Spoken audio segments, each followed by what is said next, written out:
সকাল বন্ধুরা, বরাবরের মতো আমরা চলে এসেছি বাংলাদেশের আলোচিত জনপ্রিয় আরও একটি চমৎকার এলাকাতে। এটা হলো পার্বত্য চট্টগ্রামের একটি এলাকা, রাঙামাটি জেলা। রাঙামাটি জেলার অনেকগুলো সৌন্দর্যের কথা আমরা জানি, অনেক ভ্রমণ পিয়াসু এই অঞ্চলে আসেন, এই জেলাতে ভ্রমণ করেন। তো আজকে আমরা আসলে যে জায়গাটা দেখাবো এটা হলো, এর আগেও আমরা এই বিষয়ে বা এই এলাকাটা নিয়ে আমরা রিপোর্ট করেছি বা আপনাদেরকে দেখানোর চেষ্টা করেছি।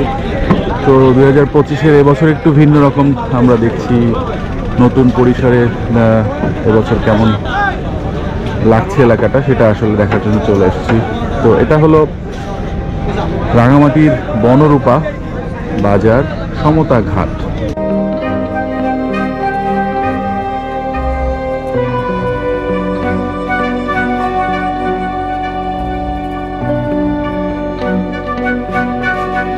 এই অঞ্চলের পাহাড়ি আদিবাসী এবং স্থানীয়রা মূলত এই হাটে জমায়েত হন, তারা এখানে একত্রিত হন। আসলে আমরা সেই বিষয়টাই আমরা আসলে দেখব, এদের মানে রঙিন কর্মযজ্ঞ, সারাদিনের জীবিকা নির্বাহের জন্য তারা সারাদিন কি করেন। তো এটা আসলে আরও একটা বিখ্যাত জায়গা, সে মানে বিশেষ জায়গা, যে এটা আসলে বাংলাদেশের অন্যতম ভাসমান ফলের বাজার হিসেবে পরিচিত। আমরা জানি বা পিরোজপুরের ভাসমান পেয়ারা বাজার এবং ভাসমান, আসলে এরকম এই দুটো এলাকাটাকেই আমরা আসলে দুটো এলাকাতেই আমরা জানি যেরকম ভাসমান বাজার বসে।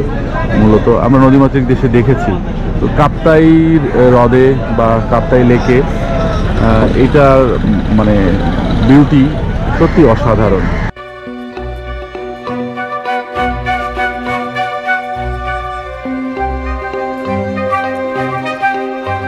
আশা করছি আপনাদেরও ভালো লাগবে। রঙিন এই এলাকাটাতে আসলে রঙিন ফল মানুষজন নৌকায় করে নিয়ে আসছেন। আমরা দেখতে পাচ্ছি অসংখ্য নৌকা আসছে, আপনারা দেখতে পাচ্ছেন কিনা।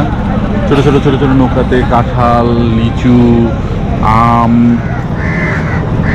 আনারস, কলা, মানে কি নেই এই সিজনে যা পাওয়া যাচ্ছে।